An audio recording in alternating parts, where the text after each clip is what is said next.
Welcome back to our new season, Greenbites by Sustainable Asia. I'm Chermaine Li. And I'm Bonnie Au.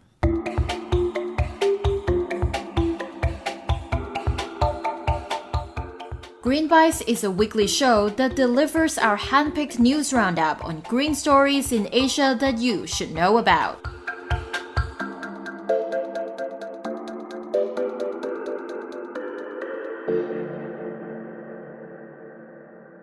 Last week, we mentioned that climate policies would be on the agenda of China's largest annual political meetings called the Two Sessions.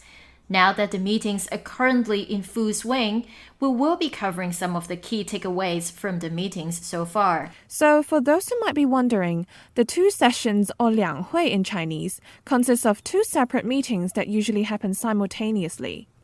The two being Chinese People's Political Consultative Conference, CPPCC, and the National People's Congress, or NPC for short. During these meetings, important bills and drafts are brought to the table, which will decide the country's direction of development in the next 5 years. This year at the NPC, which started on the 5th of March, climate control targets are high on China's agenda. And a bit of context here. China just pledged in late last year to transition into a carbon-neutral nation by 2060 and has banned single-use plastics in some provinces since January this year. The nation is also going to roll out an online national credit trading system in mid-2021. Now, the country is expected to announce a more comprehensive and detailed plan on how it will achieve that ambitious goal, considering it is the world's largest emitter of greenhouse gases. At the Congress, Chinese Premier Li Keqiang said a working plan will be drafted to ensure China's carbon emissions peak by 2030.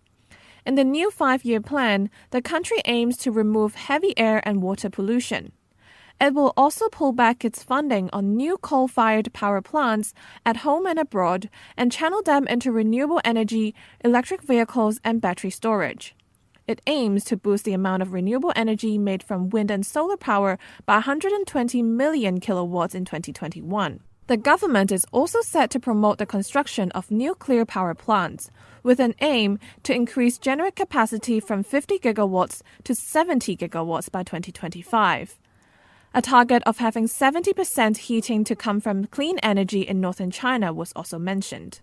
Also, Chinese analysts said that the country now aims to focus on developing low-carbon tech.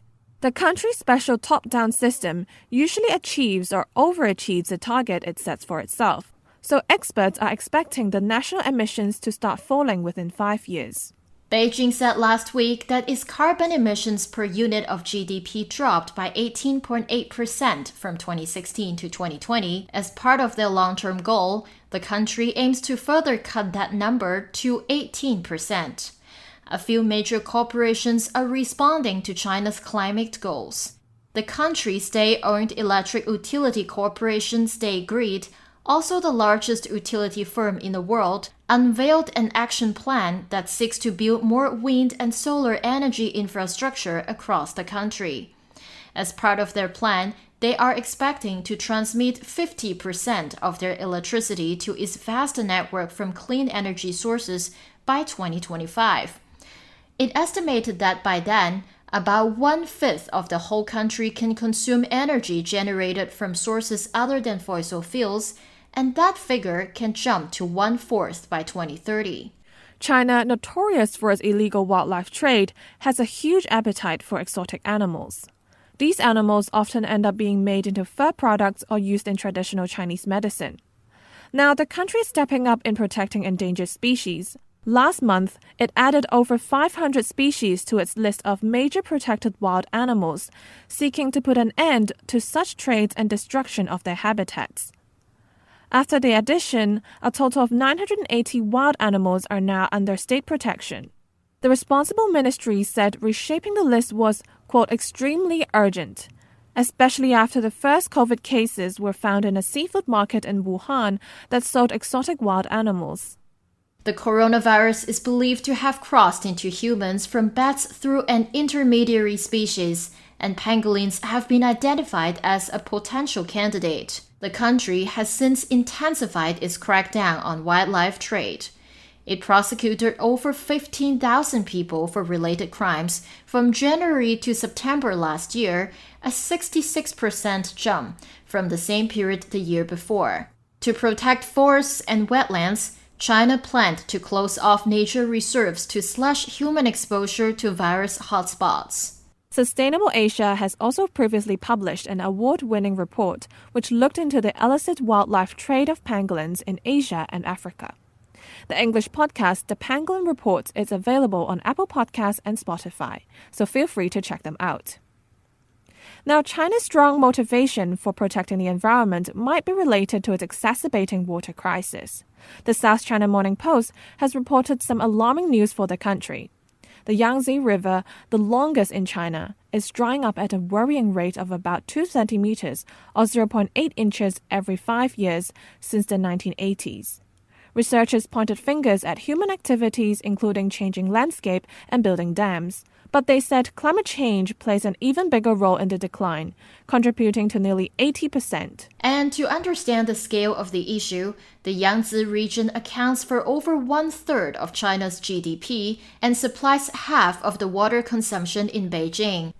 The river that stretches nearly 4,000 miles from Tibet to the East China Sea has enabled food production and transport and is an indispensable part of economic development in the country. Now that over 1,000 lakes disappeared along the waterway, it might speed up the extinction of certain plants and animals that don't necessarily favor a drier environment. China has banned fishing activities in the waters for the next decade from this year onwards, and tightened approvals for new construction projects along the river. Moving on to the silver linings of the plastic crisis.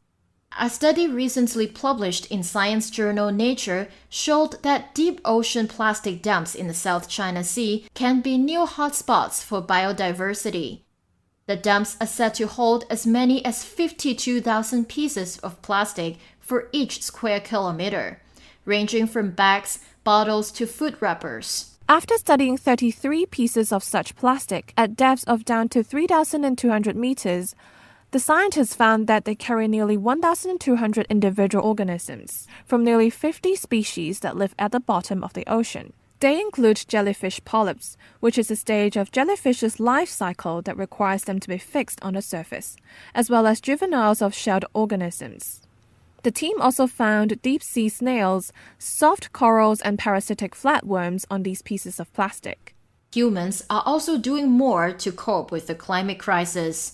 Reuters reported that an NGO, Environmental Defense Fund, launched a multilingual website that aims to connect fishermen and their communities to look for solutions to the challenges they face at work.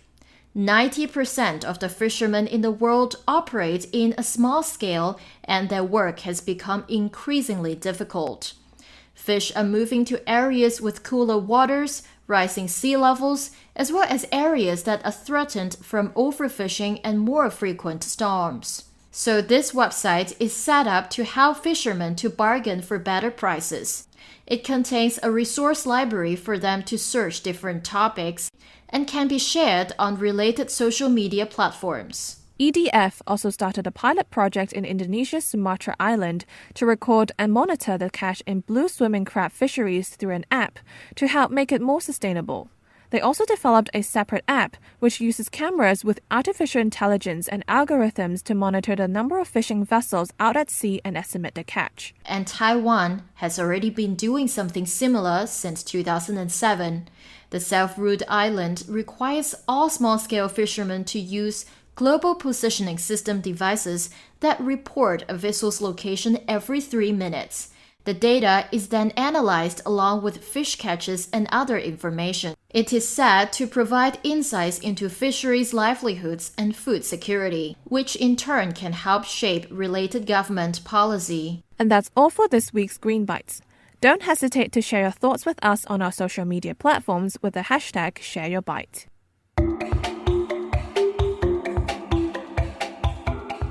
Please subscribe to our podcast channels for more content and share them with your friends and family. To find out more about us, Visit our website sustainableasia.co and follow us on Twitter at sustainableasia or Facebook Sustainable Asia Co.